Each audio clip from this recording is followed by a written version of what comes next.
And welcome back, everyone, to Who Would Win. I am still getting the layout of this new OBS setup. If I like, I can have the motion thing's an issue. That's the best way to bring it, but I cannot start the video and you will see me moving just fine. The minute I just press play, it freezes. I can't rotate the images now without my personal camera freezing. You can still hear me and everything like that, but I'm just frozen. But I'm still figuring out, and I can't figure out how to stop that from happening. What I can do, at least, is figure out ways around it. And I figured out a way around it for this video. Either way, this comes to us from Perfect Cell, who asked the question, who would win in a fight, Link or Aang? Both are basically heroes that are reincarnated over and over again. Link's not a fairy, mind you. He's the hero of Hyrule, and he's just reincarnated time and time again. Aang obviously is the reincarnation. The Avatar constantly reincarnates every time he dies, or every time they die. As the Avatar, Aang is capable of mastering and using all four elements: earth, wind, fire, and air. Earth, wind, fire, and air. Yeah, no, sorry. Earth, wind, fire, water. And Aang is a master at all of them. His earthbending is considered to be his weakest one, but he's still a very powerful earthbender. Especially as he got on in years, he just kept practicing, got stronger at it. His wind bending is capable of air bending. It's capable of creating massive gusts, creating even a tornado. Capable of freezing lava. Though we used the wind to actually, he must have somehow super cooled the wind to freeze lava in the episode with the fortune teller.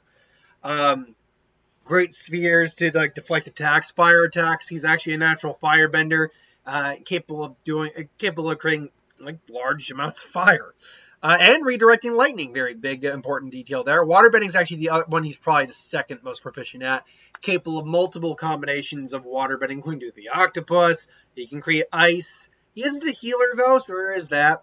But he also needs water on call to use it. He always carries his trusty staff, which doubles as a bow staff, but is actually a not a quarter staff, mind you, but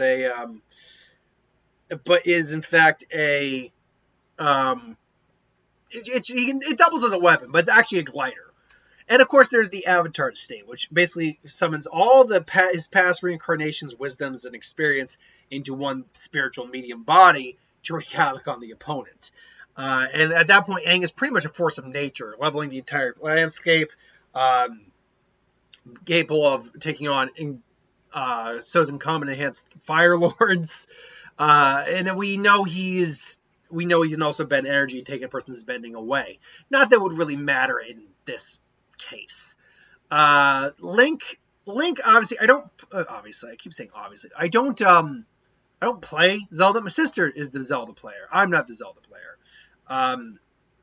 Link, though, is also reincarnated over a lot of spans of time. He's a skilled swordsman wielding the Master Sword, which by all accounts is indestructible, as is his shield, as far as I know, or nigh indestructible at any rate. He wears boots that give him enhanced speed. He wears things that enhance his physicality. He's capable of making multiple doppelgangers of himself, each with different ability, including bombs. He can turn invisible. And then he can turn into that weird Link avatar, which I don't really remember that much about that. And I'm going to get people saying, why aren't you doing it? You shouldn't do a video. I mean, I don't know the character. Bite me. It was suggested, and I'll do what I want on my channel. Thank you very much. It really gripes. It really gripes me after a while. I was like, dude, just go over there. But let me actually, let me be fair as fair. Let me actually get Link's legitimate abilities up here. Abilities. Here we go. Abilities. Link's ability, remarkable proficient, and he also wields a Triforce of courage. Should have noted that. Remarkably proficient with a wide variety of weapons, instruments, and other items. He's also, he's very intelligent, skilled swordsman. Also, he's a skilled marksman, as he does have his arrows with him. In some adventures, he's shown to have a great aptitude to hand-to-hand combat, as well as being able to, as well as immense superhuman strength. However, pre-teen incarnations of Link are usually portrayed as more vulnerable in comparison. Is likely, though, like as preteen Link, he is potentially more powerful than his older counterparts as he's reincarnated. That's not a lot in terms of abilities. And this is just Link on like the standard Zelda Wikipedia. I mean, what else we got? I know there's one where he turns like a giant avatar of himself. So I mean, there's Link's Awakening. Problem is, the problem is doing Link, unless you're asking for a specific version, it has to be composited. And there's so many versions of Link that it kind of goes all over the place. I know that he's an extremely powerful individual when going all out. But 9 times out of 10, he still outright loses to Ganon, just because on sheer power alone, because Ganon's got the Triforce power. Triforce of Courage doesn't. What does the Triforce of Courage actually allow him to do? Hold on, I looked this up before. Triforce of Courage. Courage. There we go. Triforce of Courage. What does the Triforce of Courage actually do? Buys the power of Fire, one of the goddesses who created Hyrule. That doesn't tell me what it actually does. Triforce of Courage. Okay. So, only the other piece of Triforce did not appear. It was introduced. Well, that's great, but what does it actually do? Triforce. Try the Force. Try the Force, Obi-Wan. Try the Force. Triforce of Courage. Okay, here we go. Triforce of Courage was commonly wielded by Link. Triforce is more than just a mere symbol of Link's epitome of courage, which usually its bearer. Although Link is not a skilled sorcerer like Ganondorf or Zelda, Triforce of Courage, like other Sacred Triangles, grants him, could you stop freaking adding, untold mystical abilities, one of them being able to protection against magic. Well, Aang doesn't use magic, so this Triforce doesn't have that effect. And Twilight Princess Triforce of Courage from the very beginning of the game is already visible in Link's hand. One of the known effects of the Triforce of Courage is said in the game, in said game, is transforming Link into a wolf instead of a lost soul like every other being from the light world. Okay, that's not really effective in a fight, but whatever. The Triforce of Courage also repels the Shadow Beast, who attempts to attack him when he first dragged into the Twilight. It represents the right piece of the Triforce.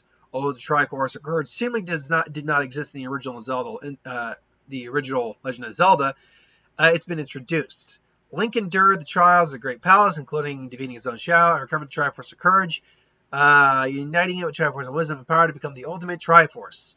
He was able to... Okay, so basically, the other two Triforces seem to be a lot more powerful in terms of like actual combat capabilities. Yeah, the Triforce actually doesn't have any bearing in this fight from what I can tell. So it would really just come down to their martial skills and abilities. And again, these would be two characters who would not normally fight. Let's get that out of the way right now, because there's going to always be someone, if I don't bring it up, who will say that. So, that said, whatever leads them to fight, they're fighting. Aang probably is going to be the more defensive type, because he's not an aggressive fighter by any stretch of the means. He's not trying to actively kill anyone usually. He's probably going to be playing defensive using both earth, wind, and water. He would keep fire on the backside, not trying to kill a Link. Link, meanwhile, would be having a difficult time, I think, getting through Aang's defenses. Aang is easily, even without the Avatar state, he's easily a building buster, if not like a town buster, easy, especially when you talk about earthbending. I mean, this is a guy who made an entire zoo out of the earth. So, I mean, and this was when he was still considered a novice earthbender, or not even novice, but his earthbending still needed some work. So, yeah, it's one of those things where I think Zelda definitely could kill Aang in the right context, at least in base form.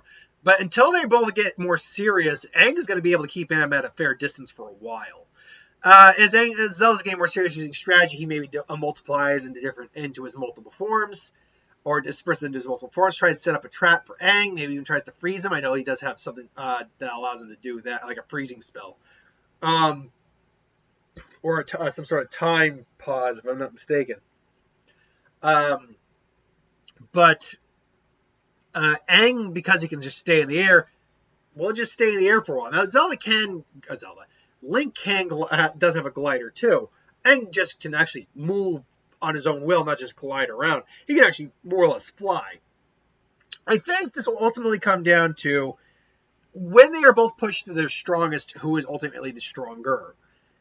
And from what we can tell, even though the Link avatar is very powerful, Aang is kind of like a force of nature. He's embodying the entirety of, well, the planet on some regard when he goes into the avatar state.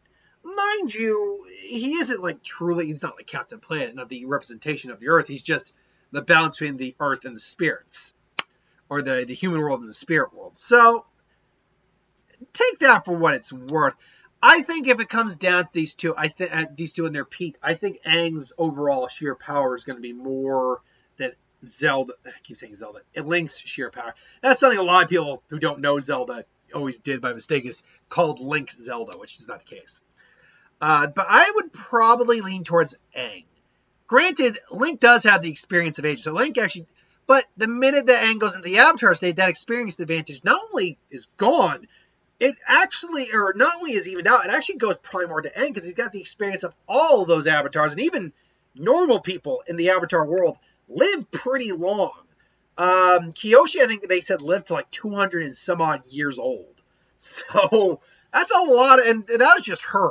So yeah, the people in the Avatar world live a long time, and not whereas people in Zelda's world, the Link's world, Legend of Zelda world, they seem to have normal relative lifespans unless they're using some sort of magic.